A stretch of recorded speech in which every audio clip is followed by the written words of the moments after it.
Most men, we plucked our hair or maybe even shaved it off. I don't know so much about before we got metal how that would have worked, but definitely plucked it. And the only part that we left was basically an area here on the top of your head all the way back to the back of your neck. And we had a headdress that was called a roach. And that roach a long time ago was made out of turkey beards and deer hair. Now it's not just any deer hair, it has to be the white hair from the tail of the deer.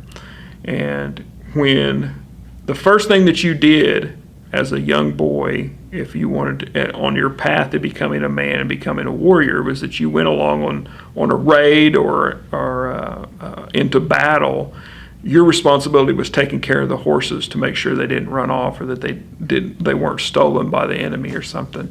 So when you did that successfully, then you achieved the right to wear a roach. Every man would have had that roach, and then every man would have had their hair kind of shaved off. And then usually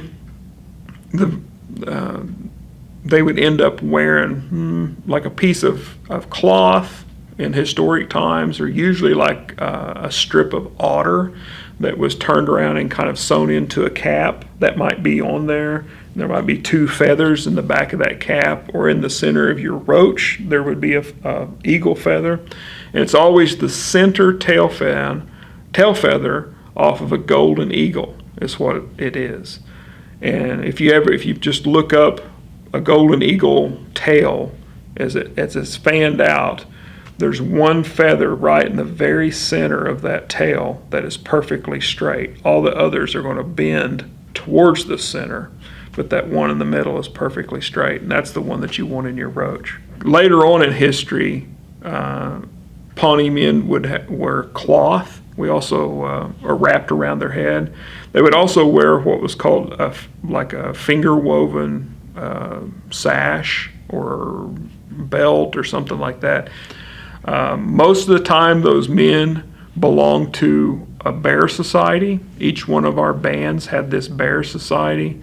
And there was a story about a Pawnee man that went to war and was wounded, and to the point that his buddies that he was with thought that he died or that he was going to die, and so he was left there.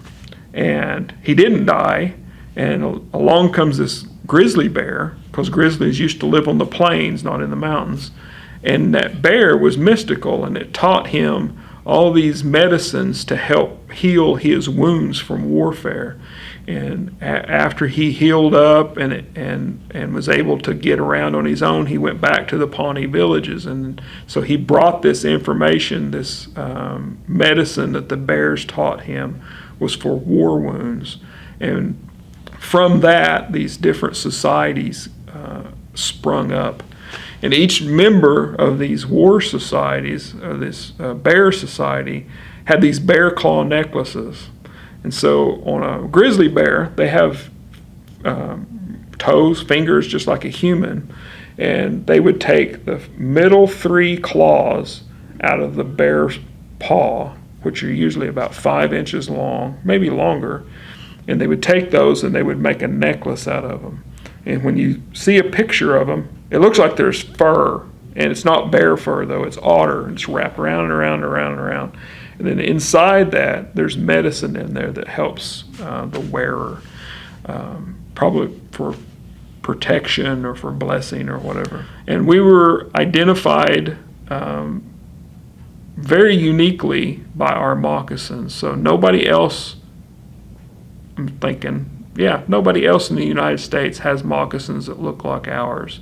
And so if you see ledger art from other tribes or paintings from other tribes, when they're trying to depict Pawnees, they usually identify us, one, by the way our hair is, sometimes that bear claw necklace, but always with black moccasins, and the cuffs will be kind of pointy, kind of like Robin Hood shoes if you think about it. Even the women wore the same style. And we really didn't have beadwork on moccasins. You might have seen like a little strip of of quill work that went up the center part of the foot to the ankle, and then that was it. But them being black with these large cuffs, that was very distinctive Pawnee design. Women, probably a long time ago, just wore a buckskin skirt, and probably didn't have shirts because they didn't have the like rules that Christianity puts on you. So nobody was embarrassed about not having a shirt, so nobody thought anything about it. Later on in history, those skirts are made out of wool trade cloth. When Pawnee women dress in traditional clothing today, like for dances, they have, usually it's cotton material, but the dress, it's called a camp dress. It usually has like some kind of a ribbon work design along the bottom. And it kind of reflects back on those old wool trade cloth dresses. And then they have blouses, necklaces, strips of ribbon down the back. And they always have a little fluff of eagle fluff in their hair. And used to, men would wear that. And it was eagle down moves really easily in the wind.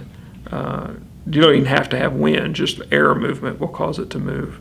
And that was supposed to be a reminder of like your breath. So your breath is life. So that little feather and that movement in there was supposed to represent just life in general, a positive thing.